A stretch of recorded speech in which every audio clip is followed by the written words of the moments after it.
شمابہ اور سراحل آزادی کے تذکرے کی سعادت حاصل کر رہا ہوں، جن کا قلب و جگر اسلام کے عظمت سے معمور تھا، جن کا دل جذبہ جہاد سے سرشار تھا۔ یہی وہ حضرات ہیں جنہوں نے اپنی جانیں تو دے دی لیکن باطل کو کبھی پیٹھ نہیں دکھایا۔ حضرات، جب ہندوستان کی سرزمین پر انگریزوں کا ناپاک سایہ پڑا اور وہ اپنی شاطرانہ اور عیارانہ چالوں سے یہاں کے مالک بن بیٹھے، جب باشندگان ہند پر طرح طرح کے ظلم و ستم کے پہاڑ توڑے جانے لگے، جب ہندوستانیوں کو غلام بنایا جانے لگا، تو ایسے نازک وقت میں سب سے پہلے جس شخص نے عالم بغاوت بلند کیا وہ محدث کبیر شاہ عبدالعزیز محدث دہلوی رحمۃ اللہ علیہ ہے۔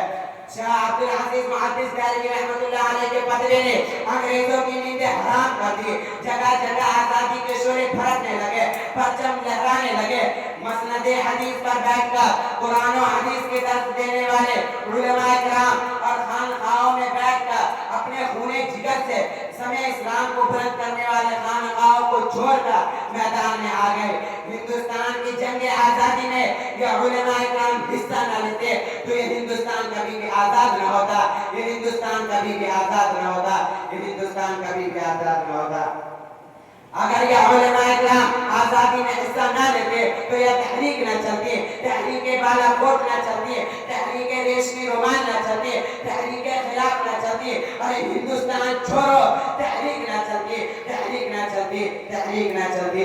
البتہ علماء کرام اپنے خون جگر سے اس ہندوستان کو سینچا ہے اور پروان چڑھایا، اور میں تو کہتا ہوں کہ جنگ آزادی صرف مسلمانوں نے لڑی ہے۔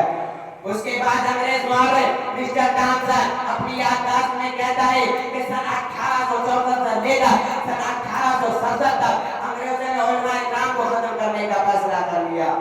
یہ 3 سال ہندوستان کے تاریخ میں بڑے ہولناک سال ہیں۔ ان 3 سالوں میں 14,000 علماء کرام کو تقدار لٹکا دیا۔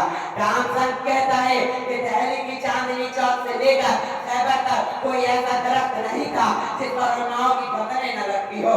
ٹامسن کہتا ہے کہ علماؤں کو سور کی کھال میں بند کر کر جلتے ہوئے انگاروں میں ڈال دیا گیا۔ ٹامسن کہتا ہے کہ علماؤں کو جسموں کو تانبے سے ڈالا گیا۔ ٹامسن کہتا ہے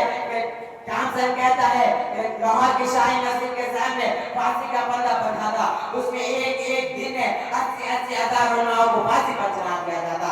ٹامسن کہتا ہے کہ لاہور کی جنگ حرامی میں 80 علماؤں کو بوریوں میں بند کر ڈال دیا جاتا اور اوپر سے گولیوں کا نشانہ بنایا جاتا۔ ٹامسن کہتا ہے کہ جب میں اپنے خیمے میں گیا تو مجھے مردار کی بدبو محسوس ہوئی، تو میں خیمے کے پیچھے چلا گیا تو کیا دیکھتا ہوں کہ آگ کے انگار دہک رہے ہیں اور 40 علماؤں کو بلایا گیا، ان کے کپڑے اتار دیے گئے اور ان کو آگ میں ڈال دیا گیا۔ میرے دیکھتے ہی دیکھتے 40 اور علماؤں کو بلایا گیا، ان کے کپڑے اتار دیے گئے، اور انگریز یہ کہتا تھا کہ اے علماؤ تم صرف یہ کہہ دو کہ سن 1857 کی لڑائی میں ہم نہیں تھے، میں تمہیں چھوڑ دوں گا۔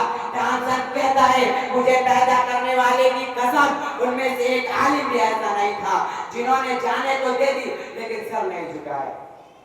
بس انہی چند بات میں اپنی تقریر کو ختم کرتا ہوں۔ ہمارے لیے